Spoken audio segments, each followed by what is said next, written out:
Chennai shopping మాల్లో ఉగాది వేడుకలు. మీ పండుగ షాపింగ్ చెన్నై షాపింగ్ మాల్లో చేయండి. అందమైన వస్త్రాలతో పాటు విలువైన బహుమతులు పొందండి. గల్ఫ్ స్టేట్స్లో అన్నిటికంటే ఎడ్యుకేటెడ్గా ఉన్న ఒక దేశం ఏదంటే ఇరాన్. 99% మహిళలు మినిమం పోస్ట్ గ్రాడ్యుయేషన్ లెవెల్కి వెళ్తారు. There education system one of the best. Health care wise they are best.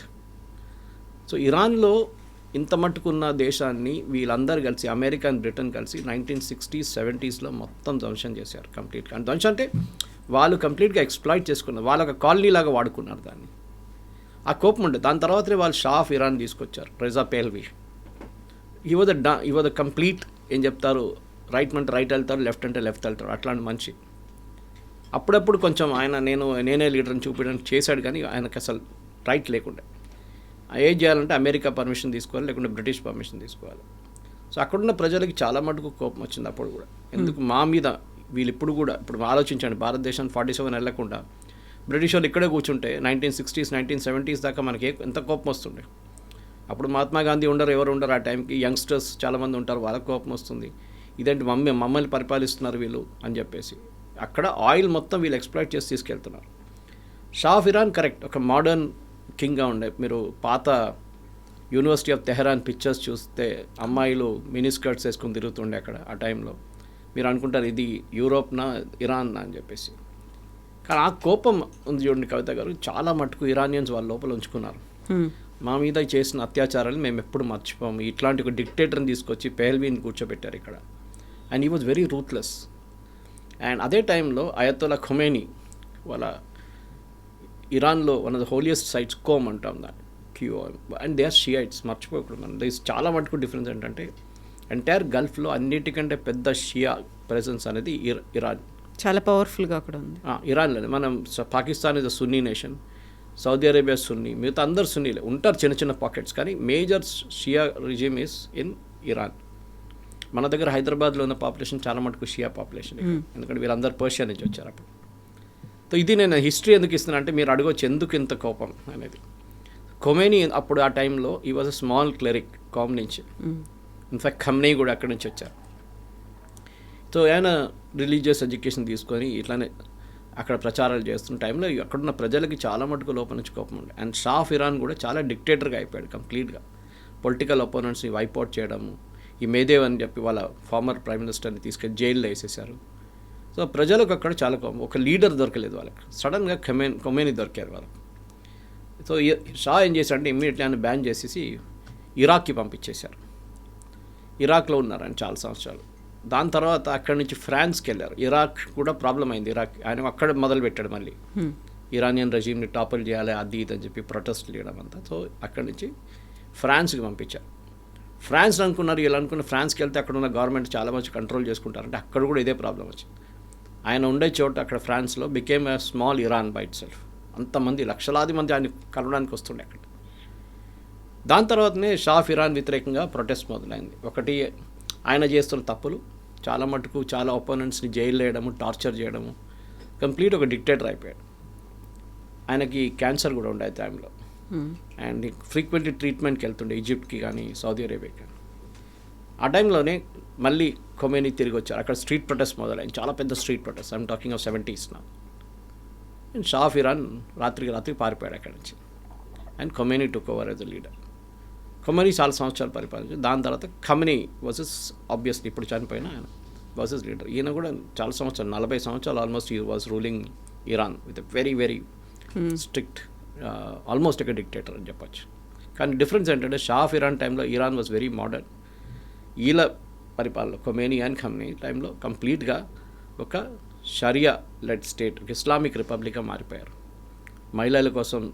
మహిళలకు అక్కడ ఆఫ్ఘనిస్తాన్ లాగా కాదు, చదువుకోవచ్చు చాలా మటుకు, హాస్పిటల్లో కూడా ఉంటారు డాక్టర్లు. కానీ టిపికల్ బుర్కా వేసుకోవాలి, బుర్కా వేయకుండా బయటకు దిగకూడదు, హిజాబ్ కంపల్సరీ చిన్నపిల్లలకి, అట్లా చాలా మటుకు రూల్స్ ఉన్నాయన్నమాట. ఇప్పుడు ఏం జరుగుతుంది, హిస్టరీ మళ్ళీ మారిపోతుంది అని మీరు అడగవచ్చు. ఎస్, మళ్ళీ యుఎస్ దిగారు. ఎందుకంటే యుఎస్కి వెనిజువేలా లాగా ఇరాన్లో ఆయిల్ ఉంది. Iran is the world's second largest gas producer, third largest oil deposits. ఇప్పుడు మీరు వెనిజువేలా గురించి మనం మాట్లాడుతూ వరల్డ్స్ లార్జెస్ట్ గ్యాస్ డిపాజిట్స్ ఉన్నది వెనజువేలా దగ్గర, సెకండ్ సౌదీ అరేబియా, మూడోది ఇరాన్. ఇప్పుడు చూడండి, ఏ దేశమైనా గల్ఫ్ స్టేట్స్లో వాళ్ళ దగ్గర ఒక పెద్ద యుఎస్ బేస్ ఉంటుంది. అది ఖతార్ తీసుకోవచ్చు, మీరు బహ్రెయిన్ తీసుకోవచ్చు. బహ్రెయిన్లో మనామాలో దే హ్యావ్ నేవల్ బేస్, మొన్న అదే బాంబ్ చేశారు వాళ్ళు. సౌదీ అరేబియాలో ఉంది, యూఏఈలో ఉంది. ప్రతి దేశం గల్ఫ్లో ఒక ఎయిర్ బేస్ ఉంటుంది వాళ్ళకి, ఈవెన్ ఒమాన్ అసెట్. సో అదెందుకు పెట్టుకుంటారు ఎయిర్ బేస్? ఎందుకు ఎయిర్ బేస్ అంటే ఆపరేషనల్ బేస్, సెంట్కామ్ అంటారు వాళ్ళు, సెంట్రల్ కమాండ్ అనమాట. ఈ సెంట్రల్ కమాండ్ కింద వస్తుంది ఇది మొత్తం.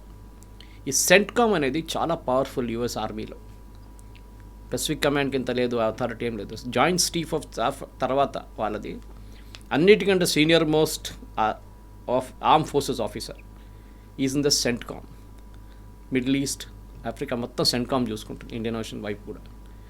ఇప్పుడు లీడ్ చేస్తుంది admiral, I think it's naval admiral who's leading the CENTCOM. ఈ ప్రిపరేషన్ ఇరాన్ మీద అటాక్ చేయడం అనేది ఒక ఎకనామిక్ కంపల్సరీ అయిపోయింది అమెరికాకి. ఇరాన్ని లాస్ట్ ఆల్మోస్ట్ ఒక 10 సంవత్సరాల నుంచి ఆయిల్ అమ్మడానికి వాళ్ళు అలౌ చేయట్లేదు. దానికి చాలా ఎక్స్క్యూజెస్ చెప్పారు, మీకు గుర్తుంటుంది. దట్ ఇరాన్ దగ్గర న్యూక్లియర్ కేపబిలిటీ ఉందని. ఎస్, వాళ్ళ దగ్గర కేపబిలిటీ ఉంది, కానీ ఎన్రిచ్మెంట్ ఆల్మోస్ట్ 30% దగ్గర ఆగిపోయి ఉండే. 30% అంటే it is not weapon grade purity.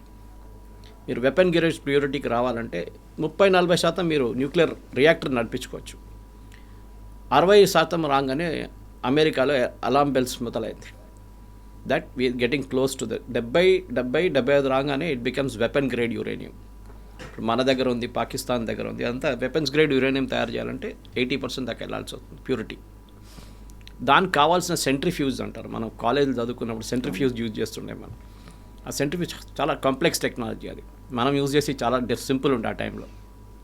దీన్ని వీళ్ళు యూరోప్ నుంచి స్మగిల్ చేస్తున్నారని తెలుసుకున్న అమెరికా ఆల్మోస్ట్ 15-20 సంవత్సరాల ముందు నుంచి ఇరాన్ మీద శాంక్షన్స్ మొదలుపెట్టారు. అది పాత ట్రంప్ అడ్మినిస్ట్రేషన్ ఉండండి, even Obama and Clinton time నుంచి మొదలైంది. కానీ అది బైడెన్ టైంకి వచ్చేదాకా చాలా సీరియస్ అయిపోయింది. దాని తర్వాత ఐఈఏ ఇన్స్పెక్షన్స్ మొదలైంది. ఇరానియన్ సెంట్రిఫ్యూజ్ ఎక్కడెక్కడ ఉందో, ఇరానియన్ ప్యూరిటీ ఎక్కడ ఉందో ఐఈఏ చెక్ చేస్తుంటారు రెగ్యులర్గా, international atomic energy agency, which is a watch dog. కానీ ఇరాన్ అప్పుడప్పుడు చీట్ చేస్తుండే. ఇస్ఫహాన్ అని చెప్పి వాళ్ళ one of the major cities of Iran, వాళ్ళ యూనివర్సిటీ కూడా ఉంది, where is the nuclear site, వాళ్ళ చాలా పెద్దది యూనివర్సిటీ పక్కన పెట్టారు వాళ్ళు. ఇన్ఫ్యాక్ట్ ఇస్ఫహాన్కి హైదరాబాద్కి కనెక్షన్ ఉంది. If you look at the, మీరు ఓల్డ్ సిటీ తీసుకొని పిక్చర్ చార్మినార్ పైప్ నుంచి ఒక చిన్న డ్రోన్ ఫ్లై చేస్తే and you look at the entire old city, exactly Isfahan design ఉంటుంది. అది Isfahan as a similar design అనమాట, ఎందుకంటే వీళ్ళందరూ పర్షియా నుంచి వచ్చారు కదా అప్పుడు. సో ఇస్ఫహాన్లో ఈసారి ఇప్పుడు కొట్టారు చూడండి, American B-2 bombers have hit yesterday in Isfahan. So వాళ్ళ న్యూక్లియర్ ఫెసిలిటీస్ని ఎక్కడెక్కడ ఎన్రిచ్మెంట్ జరుగుతుందో అక్కడ కొట్టాలని చెప్పి అమెరికా చాలా మటుకు ప్రయత్నిస్తాం. సో మనం ఇప్పుడు ఈ అటాక్ గురించి ఇక్కడికి వద్దాం. ఇప్పుడు మన జరిగిన అటాక్ ఏంటంటే చాలా రోజుల నుంచి ప్లానింగ్లో ఉంది. అది మీరు చూసుంటారు, వీళ్ళు నెగోషియేట్ చేస్తున్నారు న్యూక్లియర్ డీల్ మీద. Oman was a major player in negotiation. ఒమాన్లో నెగోషియేషన్స్ నడుస్తున్నాయి. ఒమానీ ఫారెన్ మినిస్టర్ దీంట్లో ఇన్వాల్వ్ ఉన్నారు. ఎందుకంటే ఇరాన్ వీళ్ళ సౌదీ అరేబియా కానీ, యూఏఈ కానీ, బహ్రెయిన్ కానీ వీళ్ళెవరిని ట్రస్ట్ చేయరు Iran. Oman is still okay, relatively is not that hard core Islamic. Oman చాలా కొంచెం మన లాంగ్వేజ్లో చెప్పాలంటే సెక్యులర్. వాళ్ళ దాంట్లో చాలా మటుకు కింగ్స్ అండ్ వాళ్ళ క్వీన్స్ అందరూ ఇండియాలో చదివారు. వాళ్ళు ఇప్పుడు కూడా చాలామంది ఇండియాకి వస్తారు చదువుకోవడానికి. సో ఒమాన్లో నెగోషియేషన్ నడిచి ఆల్మోస్ట్ ఒక, మీకు గుర్తుంటుంది, వారం ముందు కవిత గారు they made a statement, President Trump saying we're close to a deal, అంటే మన దగ్గరకు వచ్చేసాం నెగోషియేషన్లో. కానీ ఏదో జరిగింది లాస్ట్ 1 వీక్లో. అదే ఇప్పుడు అందరు అనలైజ్ చేస్తున్నారు ఏం జరిగిందని. ఎవరేం చేశారు, ఎవరి మీద ప్రెషర్ అనేది ఉంది అనేది. ప్రెషర్ అని కాదు, ఇది ఏదైనా డిటెక్షన్ వచ్చిందా దాట్ ఇది 60 నుంచి 70%కి వెళ్తుంది, ఇరాన్ అబద్ధం చెప్తున్నారు అని చెప్పి ఒక డౌట్ వచ్చింది. బహుశా అదే ఉండొచ్చు. దీంట్లో ఏం చేస్తారంటే ఇప్పుడు జరిగిన ఈ అటాక్లో వీళ్ళ రోల్స్ చాలా డిఫరెంట్గా ఉండే. యుఎస్ ఏం చెప్పారంటే, మేము మా ship based carriers Abraham Lincoln and Gerald Ford, which was huge ships, Abraham Lincoln especially, చాలా పెద్ద షిప్స్, ఆల్మోస్ట్ లైక్ 5,000 మంది సోల్జర్స్ ఉంటారు, ఎయిర్మెన్ ఉంటారు, అందరు ఉంటారు దాంట్లో. అటాక్ చేయడానికి చాలా మంచి aircraft carriers INS US navy Abraham Lincoln. దాన్ని ఆల్మోస్ట్ ఒక 15-20 రోజుల నుంచి it was roaming around near Iran only. దాంతోపాటు సపోర్ట్ షిప్స్, సబ్మెరీన్స్ అన్నీ ఉన్నాయి ఇక్కడ. సో అమెరికా ఏం చెప్పారంటే ఇజ్రాయెల్ దగ్గర ఇప్పుడు అనలైసిస్, అమెరికన్ ఆర్మీ అనలిస్ట్ కూడా అనలైజ్ చెప్తున్నారు ఏంటంటే, we will not go after Iranian leadership. మేము ఇరానియన్ లీడర్షిప్ ఎంటపడం, మీరు చూసుకోండి అది. మేము వాళ్ళ మిసైల్ సైట్స్, వాళ్ళ న్యూక్లియర్ సైట్స్, దీన్ని మేము కొట్టేస్తాం, ప్రాబ్లం లేదు. కానీ ఇరానియన్ లీడర్షిప్ని మేము ముట్టాం, ఎందుకంటే ఒక సెన్సిటివ్ ఇష్యూ అది. సౌదీ అరేబియా చెప్పాను చూడండి, యూఏఈ, బహ్రెయిన్, ఒమాన్లో కూడా, and even other Gulf states కూడా వీళ్ళు చాలా సెన్సిటివ్ ఇరానియన్ ఇష్యూలో. ఎందుకంటే వాళ్ళ దగ్గర చాలా ఒక షియా పాపులేషన్ వాళ్ళ దగ్గర కూడా ఉన్నారు. నిన్న పాకిస్తాన్లో చూసారు మీరు, అక్కడ కూడా దాడి జరిగింది యుఎస్ కన్సులేట్ మీద. వాళ్ళ యుఎస్ మెరీన్స్ ఫైర్ చేస్తే ఆల్మోస్ట్ 20 మంది చనిపోయారు దాంట్లో. వీళ్ళ పెద్ద పాపులేషన్. సో వాళ్ళకి టెన్షన్ ఏంటంటే, మా దగ్గర రిలేటివ్గా పీస్ఫుల్ ఉన్న దేశంలో మళ్ళీ గొడవ మొదలవుతుంది. So we don't want to take risk. So అమెరికాకి ఏం చెప్పారంటే, మీరు మా బేస్ వాడుకోకూడదు, మీ దగ్గర Gerald Ford and you have Abraham Lincoln, మీరు అది వాడుకోండి ships. This okay, no problem. And B-2 bombers bomb చేయాలంటే అది యూఎస్ నుంచి రావాల్సి వస్తుంది. They cannot take off from ఆర్ డియో గార్షియా నుంచి టేక్ ఆఫ్ చేయాలి. ఈసారి నిన్న B-2 bombs came from US bombers, అక్కడి నుంచి వచ్చారు. ఇప్పుడు జరిగిన ఈ బాంబింగ్లో డిసిషన్ ఏం తీసుకున్నా అంటే, ఇజ్రాయెల్ లీడర్షిప్ వెంట పడతారు. సో వాళ్ళ దగ్గర ప్రిసైజ్గా దీంట్లో సిఐ ఇంటెలిజెన్స్ కూడా ఉందని చెప్తున్నారు. ఇప్పుడు మొసాడ్ ఒకటే కాదు, ఇరానియన్ లీడర్షిప్ ఎక్కడ ఉంటుందో, ఏ రోజు ఎక్కడ కొట్టాలని, అది మనం దీనికన్నా ముందు కూడా చూసాం చాలా మటుకు. అది యుఎస్ కాసిం సులైమానీని చంపినప్పుడు కానీ, వీళ్ళు ఇస్మాయిల్ హనియాని చంపినప్పుడు కానీ మనం చూసాం. ప్రిసైజ్ నస్రుల్లాని లెబనాన్ని చంపిన ప్రిసైజ్ ఇన్ఫర్మేషన్ ఉండే వీళ్ళు ఎక్కడ ఉంటారు, ఏ రూమ్లో ఉంటారు. అందులో కూడా ఏఐ టెక్నాలజీని కూడా యూస్ చేసుకున్నారు అని చాలా మటుకు. ఏఐ చెప్పుకోవచ్చు కానీ కవిత గారు, ఐ థింక్ హ్యూమన్ ఇంటెలిజెన్స్ అనేది చాలా మన దగ్గర నెక్సలైట్స్ని మనం కొట్టాం చూడండి ఇప్పుడు. హ్యూమన్ ఇంటెలిజెన్స్ చాలా పనికొస్తుంది. అంత డబ్బులు విపరీతంగా పంచిపెడితే ఎవడైనా మాట్లాడతాడు. 99% of the people will be ready to be bought over. వీళ్ళు ఇరానియన్ రెజీమ్లో అంత పెనెట్రేట్ చేశారని తెలిసిపోతుంది. I was listening to former American chief of staff, ఒక ఆయన సెంట్రల్ కమాండ్ చీఫ్ మాట్లాడుతూ, రిటైర్ అయినారు ఆయన మాట్లాడుతూ సిఎన్ఎన్లో అన్నారు ఇప్పుడు, ఫరీద్ జకారియాతో మాట్లాడుతూ, దట్ ఒకసారి ఒక ఇజ్రాయేలీ చీఫ్ ఆఫ్ స్టాఫ్ వచ్చారంట వాళ్ళ దగ్గరికి. ఈ టాకింగ్ వెన్ యూర్ సర్వింగ్ సెంట్కామ్లో వచ్చి, ఆయన ఒక బుక్ చేతిలో ఉండేట. ఆయన I can want meet you for 10 minutes అని పెంటగన్లో వచ్చి మీట్ అయ్యారంట. నా బుక్ ఓపెన్ చేసి చూపించారంట. దాంట్లో ఇరానియన్ న్యూక్లియర్ ఫెసిలిటీస్ది హై క్వాలిటీ ఫోటోగ్రాఫ్స్. ఓకే, అది అలౌ చేయరు, అసలు వాళ్ళ ఫోటో తీసుకోరు. ఎవరు తీశారు మీకు గుర్తుండు? దానికన్నా ఒక 2 సంవత్సరాల ముందు ఇరాన్ ఈ న్యూక్లియర్ రియాక్టర్ ఎట్లా ఆపరేట్ చేయాలని చెప్పి వాళ్ళ దగ్గర కంప్లీట్ కోడ్ ఉంటుంది ఒకటి, చాలా కాంప్లెక్స్ కోడ్స్. అది ఆ టైంలో సీడీలు రాసి పెట్టారు. ఆల్మోస్ట్ 250 సీడీలు. They had a facility in Tehran. అక్కడి నుంచి కావాలన్నప్పుడు ఆ సీడీలు తీసుకెళ్తారు ఆపరేట్ చేయడానికి. ఇరాన్ అంత సీక్రెట్గా ఉంచుకున్నంత హై సెక్యూరిటీ దాని నుంచి ఒకరోజు ఇజ్రాయెల్ మొసాడ్ మొత్తం మాయం చేసేసారు దాన్ని. After 12 hours it was in Tel Aviv. 200 పెద్దగా డబ్బాలాగా తీసుకెళ్ళిపోయారు ఇక్కడి నుంచి. ఇరాన్ వాళ్ళ న్యూక్లియర్ రియాక్టర్స్ ఆపరేట్ చేయలేకపోయారు. దాని తర్వాత చాలా సంవత్సరాల తర్వాతనే మళ్ళీ వాళ్ళు ఏదో కాపీ చేసి ఎక్కడి నుంచి తీసుకొచ్చారు, కానీ దెన్ నెవర్ వెంట్ బ్యాక్. ఈసారి ఏం చేశారంటే, లాంచ్ ఆపరేషన్ మొదలయ్యేటప్పటికి జెరాల్డ్ ఫోర్డ్ నుంచి అండ్ అబ్రహాం లింకన్ నుంచి సైబర్ వార్ఫేర్ మొదలుపెట్టారు యుఎస్ ఇజ్రాయెల్ని హెల్ప్ చేయడానికి. వీళ్ళకి తెలిసిపోయింది అంటే తెహరాన్లో at a particular time presidential compound బిల్డింగ్లో అని ఇక్కడ చాలా పెద్ద తప్పు చేశారు ఇరానియన్ లీడర్షిప్. మీ మీద ఇంత ఫోకస్ ఉన్నప్పుడు, మిమ్మల్ని చంపుతారని తెలిసినప్పుడు కూడా మీరు ఇట్లాంటి ఒక సెక్యూర్ బేస్కి వెళ్లకుండా మీ ప్రెసిడెన్షియల్ ప్యాలెస్లోనే మీరు మీటింగ్ పెట్టారు. అందులో కూడా వాళ్ళు ఎక్స్పెక్ట్ చేయలేదేమో డే టైంలో ఇంత వెలుతురు మధ్యలో జరుగుతుంది అనేది. ఎగ్జాక్ట్లీ. సో డే టైంలో అటాక్ జరుగుతుందని వాళ్ళు ఊహించలేదు. అది కూడా ఒక పెద్ద బ్లండర్. ఎందుకంటే యూజువల్లీ ఇట్లాంటి అటాక్స్ అన్ని రాత్రిపూట జరుగుతుంది, మీకు తెలిసింది. బిన్ లాడెన్ మీద ఏదైనా కానీ, ఎందుకంటే shooting in night time is చాలా డిఫికల్ట్. అది చాలా పెద్ద ప్రాబ్లం అనమాట. సో ఏం చేయబోతున్నారని చాలా పెద్ద డౌట్ ఉండే వీళ్ళకి. సో అమెరికా ఏం చేశారంటే, I think they provided real time intelligence. Mossad కూడా ఎవరో లోపల ఉన్నారు వీళ్ళ మనుషులు, ఎగ్జాక్ట్ టైంకి దే ఆర్ హియర్ అని చెప్పంగానే దానికన్నా వాళ్ళ మీటింగ్ జరుగుతుంది ఇవాళ ఈ ప్లేస్లో జరుగుతుంది. టాప్ 40 కమాండర్స్, 40 కాదు 100 మంది వచ్చారంట కమాండర్స్. అది ఇరానియన్ ఆర్మీ ఉండొచ్చు, ఇరానియన్ నేషనల్ గార్డ్ ఉండొచ్చు, వాళ్ళది రెవల్యూషనరీ గార్డ్ కమాండర్స్ ఉండొచ్చు. వీళ్ళందరూ వచ్చారంట, ఎయిర్ ఫోర్స్, నేవీ, మొత్తం వాళ్ళ డిఫెన్స్ మినిస్టర్. ఒక్కటే షాట్లో వాళ్ళు వీళ్ళందరినీ ఫినిష్ చేసేసారు. అండ్ ఖమేనీ ఫ్యామిలీ మెంబర్స్ కూడా. ఖమేనీ ఫ్యామిలీ మెంబర్స్ కూడా. ఆలోచించండి, ఇంత పెద్ద ఒక సెక్యూరిటీ ల్యాబ్స్ అని చెప్పలేము, కానీ సెక్యూరిటీ సక్సెస్ ఇజ్రాయెల్ వైపు నుంచి జరిగింది, ఇరాన్ వైపు నుంచి ల్యాబ్స్ జరిగింది. సో హ్యూమన్ ఇంటెలిజెన్స్లో మొస్సాడ్ని బీట్ చేయలేము మీరు. యూఎస్ ఏం చేశారంటే దానికన్నా ఒక 1 hour ముందు, హాఫ్ అన్ అవర్ ముందు వీళ్ళు సైబర్ వార్ఫేర్ మొదలుపెట్టారు. ఇక్కడ నేను చెప్తున్నాను, వార్ఫేర్ అనేది మారిపోయింది చాలా మటు కవిత గారు. పాత వార్ఫేర్ కాదు ఇప్పుడు. The warfare is totally changed. ఇప్పుడున్న కొత్త వార్ఫేర్లో సైబర్ వార్ఫేర్ మన ఆపరేషన్ సింధూర్లో కూడా చాలా మటుకు యూస్ చేసాం. ఇరాన్ దగ్గర ఉన్న సిస్టమ్స్ అంతా Russian systems. In fact 11 day war జరిగింది చూడండి ఒక 6 నెలల ముందు.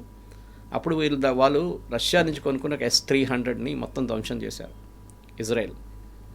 మన దగ్గర S-400 ఉంది.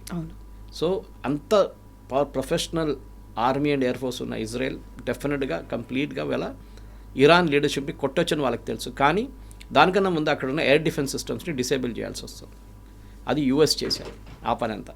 వీళ్ళ పని బాంబింగ్ చేయడం అంతే. సో ఏమనంటే యూఎస్ అంటారు మేమేం చేయలేదు, ఎవడో వచ్చి కొట్టాడు వాళ్ళని మేమేం చేయాలంటారు. జరిగింది అది.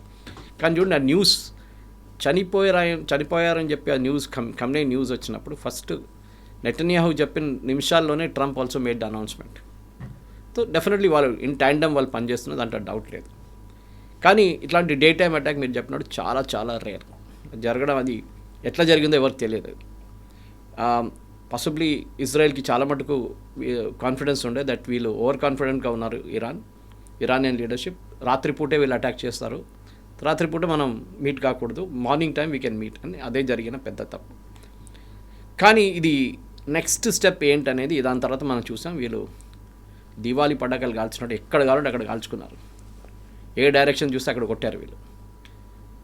యుఎస్ బేసెస్ కొట్టారంటే ఎస్, మనామాలో ఉన్న బహ్రెయిన్లో ఉన్న యుఎస్ నేవల్ బేస్ని కొట్టారు వాళ్ళు.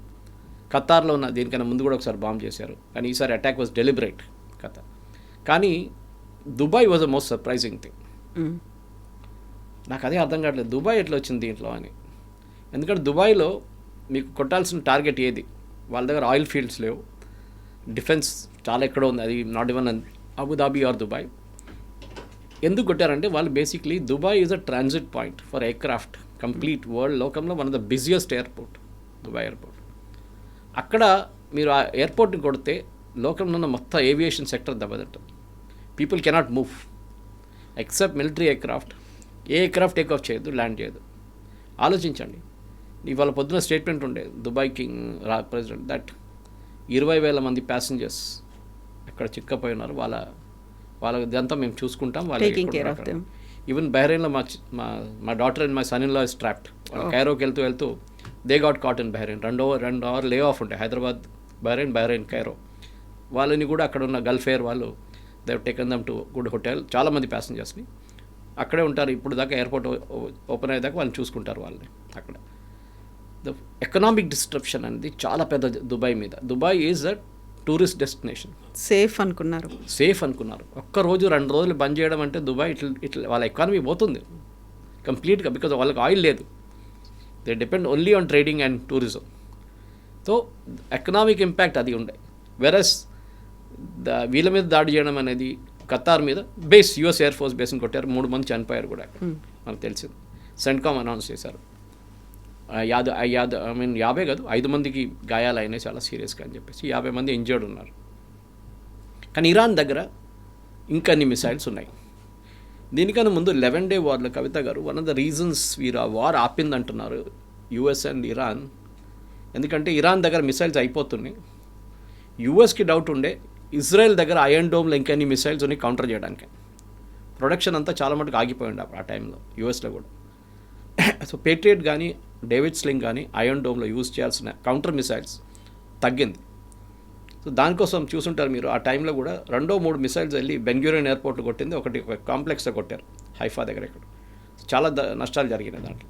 Israel also became careful. So ఈ 6 నెలలు 8 నెలలు వెయిట్ చేసి ఇజ్రాయెల్ బహుశా చాలా మటుకు వాళ్ళ ఇంటర్సెప్టర్స్ మళ్ళీ ప్రొడ్యూస్ చేసుకున్నారు వాళ్ళు. కానీ ఈసారి కూడా చూడండి, జెరూసలేం మీద ఒక అటాక్ జరిగింది, 10 మంది చనిపోయారు అక్కడ. వెస్ట్ బ్యాంక్ మీద దాడి జరిగింది ఈసారి, అక్కడ కూడా ప్రాబ్లం ఉంది.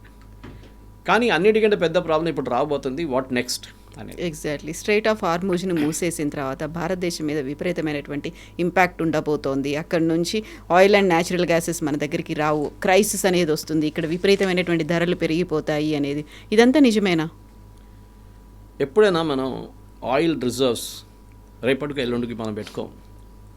మన దగ్గర స్ట్రాటజిక్ ఆయిల్ రిజర్వ్స్ అని ప్రతి దేశం చేసుకుంటారు. మనం కూడా ఒక 10-15 సంవత్సరాల ముందు మొదలు పెట్టాం, కానీ లాస్ట్ ఒక 8 సంవత్సరాలు దాని ఫోకస్లో తీసుకొచ్చాం. స్ట్రాటజిక్ ఆయిల్ రిజర్వ్స్ ఏంటంటే నెక్స్ట్ 6 నెలలు కావాల్సిన కంప్లీట్ క్రూడ్ ఆయిల్ రిఫైన్ చేసి మన దగ్గర పెట్టుకుంటారు. డీజిల్ కానీ పెట్రోల్ కానీ న్యాచురల్ గ్యాస్ సపరేట్గా చేసుకుంటారు. అది ఎందుకంటే ఏదో ఒక యుద్ధం వచ్చింది, ఇప్పుడు వచ్చినట్ల ఆయిల్ అంతా ఆగిపోయింది, ప్రైసెస్ పక్కన పెట్టండి, ఆయిలే లేదు.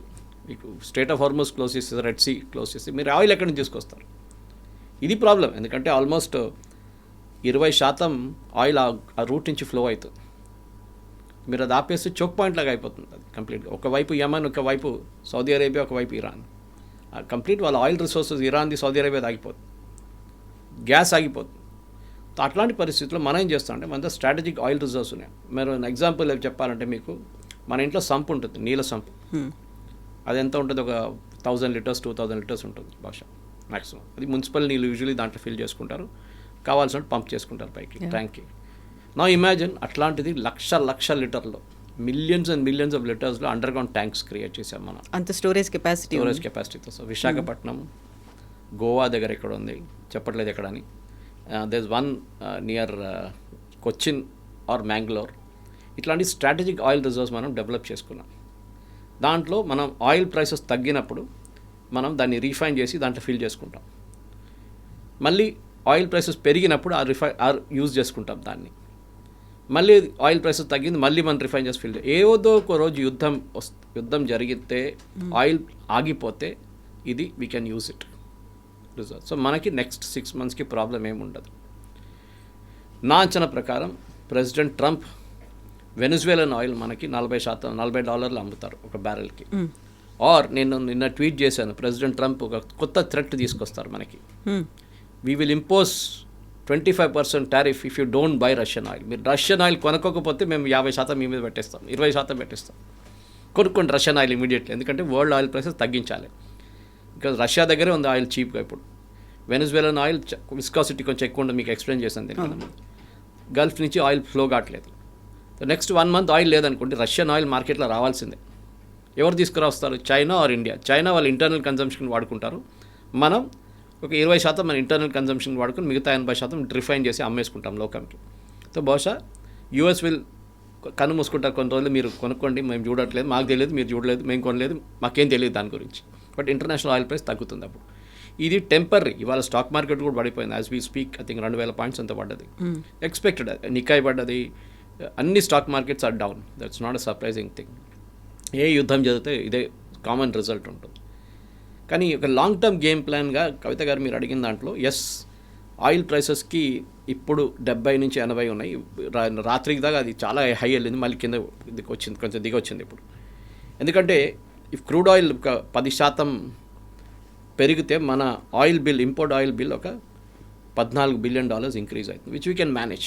మనకి $680 billion ఫారెన్ ఎక్స్చేంజ్, పెద్ద అమౌంట్ ఏం కాదు, కానీ ఆయిల్ ప్రైసెస్ పెరుగుతుంది.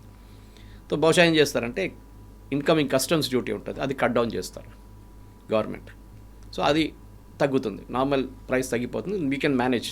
యూపీఐ హయాంలో మీకు గుర్తుంటుంది, ఇదే టైం లాగానే $110 బ్యారెల్కి వెళ్తే చిదంబరం ఆయిల్ బాండ్ ఇష్యూ చేశారు ఆయిల్ పెట్రోలియం కంపెనీస్కి, మార్కెటింగ్ కంపెనీస్కి, హెచ్పిసిఎల్ కానీ ఐఓసిఎల్ కానీ వీళ్ళందరూ భారత్ పెట్రోలియంకి. ఏం చేశారంటే 150,000 కోట్ల ఆయిల్ బాండ్ ఇష్యూ చేశారు. ఎందుకంటే పెట్రోల్ ప్రైసెస్ తగ్గించి అమ్మండి, ఆ ప్రైస్లో అమ్మకండి, $150 లీటర్కి అమ్మకండి అని చెప్పి ఈ కెప్ట్ ఇట్ లో. కానీ ఆ బాండ్స్ అంతా ఇప్పుడు మనం పే చేస్తున్నాం. మోదీ గవర్నమెంట్ వచ్చిన తర్వాత ప్రజలు పే చేస్తున్నారు. ఇప్పుడు last instalment I think is in 2026.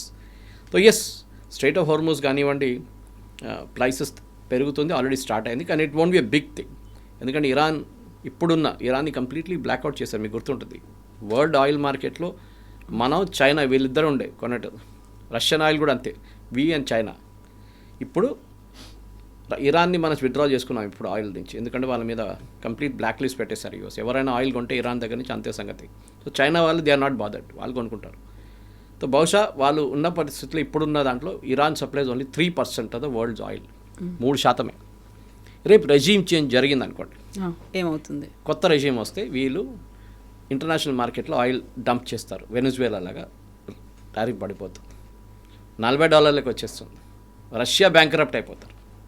So president Trump strategy ఇదే ఉండొచ్చు. దానికోసం ఆయన ఒక ఈజిప్ట్కో, ఒక ఇథియోపియాకో, ఒక సొమాలియాకో వెళ్ళట్లేదు. ఆయిల్ ఎక్కడ ఉంది అక్కడ వెళ్తున్నారు. ఫస్ట్ వెనిజువేలాలో రెజీమ్ చేంజ్ జరిగింది. Now he says I want a regime change in Iran. చాలా క్లియర్. ఇరాన్ న్యూక్లియర్ అసెట్స్ గురించి మాట్లాడలేదు ఇప్పుడు. I want a regime change. Nuclear assets destroy చేసేసారు వీళ్ళు ఆల్రెడీ. సో మన దాంట్లో ఇప్పుడున్న దాని ప్రకారం డెఫినెట్లీ మనం సోర్స్ చేస్తున్న ఆయిల్ చూస్తే ఇరాన్ నుంచి ఉండే ముందు Saudi Arabia, UAE and then of course Kuwait, వీళ్ళు చాలా పెద్ద సప్లైస్ అనమాట. సో ఈ మన దగ్గర ఉన్న ఈ గల్ఫ్ నుంచి వచ్చే ఆయిల్లో చూస్తే మనం అది even Oman, state of Oman నుంచి కూడా పర్షియన్ గల్ఫ్ని కనెక్ట్ చేస్తుంది స్ట్రైట్ ఆఫ్ హార్మజ్.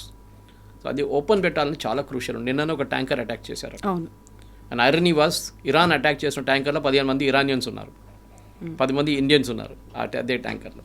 సో ఇరాన్కి ఇప్పుడు తెలుసు చేస్తే ఎక్కువ చేస్తే ఇరాన్ మీదే ప్రాబ్లం రాబోతుంది. అండ్ గల్ఫ్ స్టేట్స్ చాలా అప్సెట్ అయిపోయారంట. నిన్న రాత్రి జరిగిన ఒక కాల్లో వాళ్ళు అందరు మాట్లాడుకున్నారంట.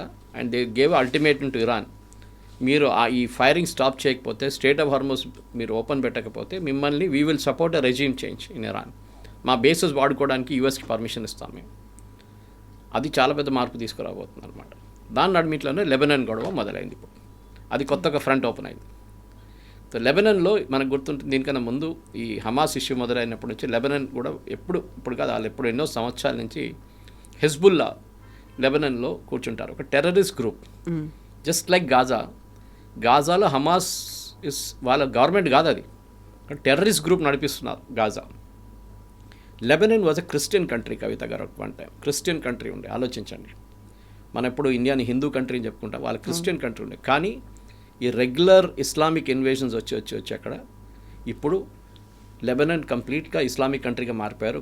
క్రిస్టియన్స్ ఐ థింక్ 14% ఎంతో ఉన్నారు, మిగతా వాళ్ళు అందరూ పారిపోయారు అక్కడి నుంచి. అక్కడున్న లెబనాన్లో ఉన్న అక్కడ ఉన్న మిలిషియా హెజ్బుల్లా, ఇక్కడ హమాస్ ఉంటే అక్కడ హెజ్బుల్లా, అక్కడ హూతీలు, 3 హెచ్లు ఉన్నాయి ఇరాన్కి. వీళ్ళందరూ ఇరానియన్ ప్రాక్సీస్. అంటే ఇరాన్ ఆయుధం ఇస్తారు, ఇరాన్ డబ్బులు ఇస్తారు, ఇరాన్ వీళ్ళ లీడర్షిప్ సెలక్షన్ ప్రాసెస్లో ఉంటారు అన్నీ. సో ఆ గాజా వార్ మొదలైనప్పుడు హమాస్తో పాటు ఇజ్రాయెల్ కంప్లీట్గా ధ్వంసం చేసింది హెజ్బుల్లాని. మీకు గుర్తుంటుంది, కంప్లీట్గా వాళ్ళ లీడర్ నస్రుల్లాను కూడా చంపేశారు. సో వాళ్ళు దాని తర్వాత 2024లో I think it's May or June ఒక సీజ్ ఫైర్కి వచ్చారు వీళ్ళందరూ, ఇజ్రాయెల్ అండ్ లెబనాన్. అది బ్రోకర్ చేసింది గల్ఫ్ స్టేట్సే. దాని తర్వాత కొన్ని తాగింది. కానీ ఇప్పుడు ఇజ్రాయెల్ మీద అప్పుడప్పుడు ఒక ఫైరింగ్ చేస్తారు, ఇజ్రాయెల్ వెళ్ళి ఏదో ఒక 2-3 లాంచర్లు ధ్వంసం చేస్తారు. ఇప్పుడు నిన్న రాత్రి నుంచి మళ్ళీ అటాక్లు మొదలైనవి. So Israel he's responded heavily. బేరూట్లో బాంబింగ్ జరిగింది, చాలా సిటీస్ మీద లాంచర్స్ మీద బాంబ్ చేస్తున్నారు ఇజ్రాయెల్. కానీ అది వాళ్ళు ట్యాకిల్ చేసుకుంటారు, వాళ్ళ దగ్గర కెపాసిటీ ఉంది. Israeli air force is the best in the world actually, దాని డౌటే లేదండి. ఇజ్రాయెల్ ఏం చేశారంటే ఇప్పుడు 50 విలేజెస్ సదర్న్ లెబనాన్ దగ్గర ఉన్న ఆ రీజన్లో 50 విలేజెస్ ఎవాక్యుయేట్ చేశారు. అక్కడ నుంచి ఇజ్రాయలీ సిటిజన్స్ని మూవ్ అయిపోయామని చెప్పారు. ఎందుకంటే లార్జ్ స్కేల్ కాన్ఫ్లిక్ట్ రాబోతుంది అక్కడ అని చెప్పేసి. అక్కడ చాలా మటుకు ఆ సెటిల్మెంట్స్ అంతా ఆక్యుపైడ్ సెటిల్మెంట్స్. అది ఇజ్రాయెల్ వాళ్ళ సిటిజన్స్ తీసుకొచ్చి అక్కడ పెట్టారు వాళ్ళు. సో వాళ్ళు విత్డ్రా చేయడం ఈవెన్ ఫస్ట్ టైంలో కూడా అదే జరిగింది. ఫస్ట్ టైం వార్ జరిగింది, 11 డే వార్లో కూడా అదే జరిగింది. వీళ్ళు ఎవాక్యుయేట్ చేసుకున్నారు వీళ్ళని. సో హెజ్బుల్లా ఇప్పుడు ఏం చేస్తున్నారంటే నార్దర్న్ ఇజ్రాయెల్ మీద అప్పుడప్పుడు 5-6 మిసైల్ కొడతారు, వాళ్ళు వచ్చి వీళ్ళ మీద ధ్వంసం చేస్తారు కంప్లీట్గా. సో ఈ వార్ నడుస్తుంటుంది.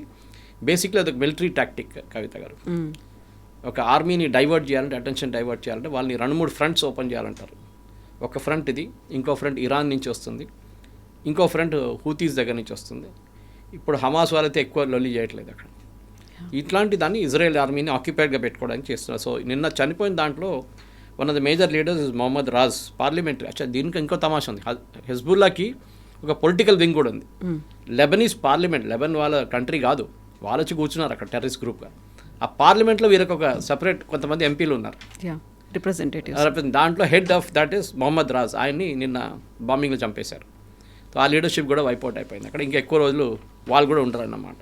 ఇప్పుడు కూడా యాజ్ వీ స్పీక్ ఇవాళ నేను వస్తూ చూశాను, విన్నాను, సబర్బ్స్లో కూడా కొట్టారు. లెబనీస్ క్యాపిటల్ బేరూట్ సబర్బ్స్లో కూడా బాంబింగ్ జరుగుతుందని న్యూస్ వచ్చింది. ఎన్ని రోజులు ఉంటుందో ఈ అటాక్లన్నీ, ఎన్ని రోజులు ఇరాన్ బంద్ చేస్తుందో. ఇరాన్ది స్టాక్ పైల్ బహుశా ఇంకా 4 రోజులే ఉంటుంది. దాని తర్వాత వాళ్ళ దగ్గర మిసైల్ కెపాసిటీ లేదు, ఎందుకంటే ప్రొడక్షన్ కెపాసిటీని యూఎస్ కొట్టారు నిన్న. దానికన్నా ఒక రోజు ముందు వీళ్ళ కంప్లీట్ బ్యాలిస్టిక్ మిసైల్స్ని మొన్న సాయంత్రం కూడా కలిసి B2 బాంబర్స్ ఆపరేట్ చేశారు యూఎస్. సో వీళ్ళ దగ్గర ఇంకా ఉండవు. సో ఇజ్రాయెల్ చేస్తున్న పని ఏంటంటే వీళ్ళ పొలిటికల్ లీడర్షిప్ టేక్అవుట్ చేస్తున్నారు. స్టార్టింగ్లో చెప్పాను చూడండి, అమెరికా ఏమో వీళ్ళ ఫెసిలిటీస్ని మొత్తం డిస్ట్రాయ్ చేస్తున్నారు. సో ఇంకా వారం లోపల ఇరానియన్ గవర్నమెంట్ పడిపోతుంది, 10 రోజులు, అది చాలా ఎక్కువ, దానికన్నా ముందు కూడా కావచ్చు. కానీ ప్రాబ్లం ఏంటంటే నేను చెప్పాను చూడండి ముందు కూడా, వీళ్ళకి హూ విల్ టేక్ ఓవర్ అనేది పెద్ద క్వశ్చన్. వెనిజువేలా లాగానే వాళ్ళ దాంట్లోనే ఒక మనిషి ముందుకొచ్చి ఐఎమ్ టేకింగ్ ఓవర్, మనం ఇప్పటి నుంచి ఇజ్రాయెల్ని మేము దాడి చేయము, మేము ఎవరి మీద దాడి చేయము, we want to be a new Iran అని వస్తే అక్కడున్న హెజ్బుల్లాలు, అక్కడున్న టెర్రరిస్ట్ గ్రూప్స్ కానీ అక్కడ మిగతా ఉన్న ఈ ముల్లాలన్నీ రష్యాలో తీసుకెళ్ళి ఎక్కడ పడేస్తారు. Then Iran will become like another Venezuela. కాకపోతే ట్రంప్ అన్నాడుగా ఐ విల్ డిసైడ్ అనే మాట చెప్తున్నాడు. డెఫినెట్గా ఆయిల్ ఉంది కదా, ఎక్కడెక్కడ ఆయిల్ ఉందో అక్కడ ట్రంప్ ఉంటాడు, అది ఆయన స్ట్రాటజీ అన్నమాట. సో డెఫినెట్గా ఇంకొక 4-5 రోజుల్లో కవిత గారు ఇరాన్లో ఒక డెసిషన్ రాబోతుంది. కానీ ఇంటర్నల్లీ వాళ్ళ వైపు నుంచి రావడమే బెటర్. వాళ్ళ దాంట్లోనే ఒక మోడరేట్ ఫేస్ ముందుకొచ్చి, సిరియాలో చూసాం Al-Qaeda terrorist became a president, ఇక్కడ కూడా అట్లనే ఎవరైనా వస్తే యూఎస్ కానీ మిగతా నేటో ఫోర్సెస్ కానీ ఈవెన్ ఇజ్రాయెల్ అంగీకరిస్తారు. అది ఉంటేనే మిడిల్ ఈస్ట్లో పీస్ వస్తుంది. ఇప్పుడున్న కంప్లీట్ ఎయిర్పోర్ట్ షట్ డౌన్లు అన్ని కంట్రీస్, గల్ఫ్ కంట్రీస్లో ఓపెన్ అప్ అయిపోతారు.